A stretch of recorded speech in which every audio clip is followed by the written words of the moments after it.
Hello friends, இன்றைக்கி நம்ம பார்க்க போகிறது வரட்டிய சுவர்களில் அந்த காலத்தில் காய வைத்தாங்கன்றதை பற்றி தாங்க. திகைக்க வைக்கும் விஞ்ஞான உண்மை. அவர்களின் கால் தூசிக்கு ஈடாகுமா இன்றைய கண்டுபிடிப்பு? ஒவ்வொரு 15 நாட்களுக்கு ஒரு முறை வீட்டுச்சுவரின் வெளிப்புறத்தில் வரட்டி காய வைக்கும் பழக்கம் தமிழகம் முழுவதும் கிராமப்புறங்களில் காணப்பட்டதை நாம் அறிவோம்.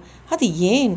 அதற்கு முக்கிய காரணம் வரட்டிகளால் சூழப்பட்ட சுவர்கள் வெளியில் எந்த வெப்பநிலை இருந்தாலும் சரியாக 28.35 டிகிரி செல்சியஸ் வெப்பநிலையை வீட்டிற்குள் வழங்கும். இந்த விஞ்ஞான உண்மை உங்களை திகைக்க வைக்கலாம்.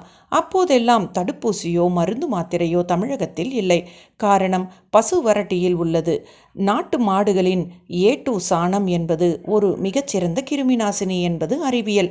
18 மாதங்கள் நிரம்பிய ஒவ்வொரு பசுவின் சாணமும் 1000 தடுப்பூசிக்கு சமம்.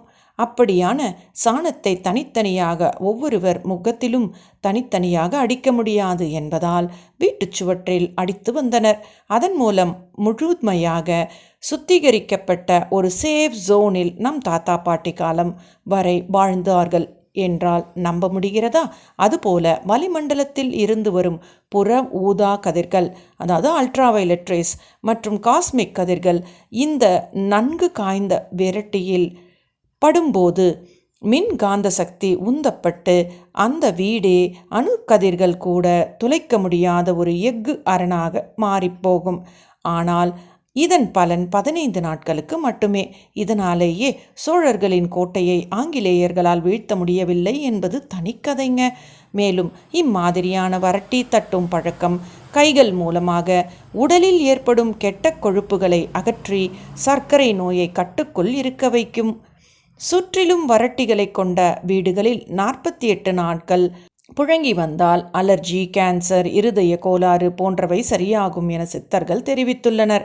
மேலை நாட்டினர் அவற்றின் மகிமையை புரிந்து கொண்டுதான் தற்போது வரட்டியை அதிக அளவில் தங்கள் வீடுகளில் சேமித்து வைக்கின்றனர். வரட்டி தயாரிக்கும் முறையை காப்புரிமையும் பெற்றுள்ளனர்.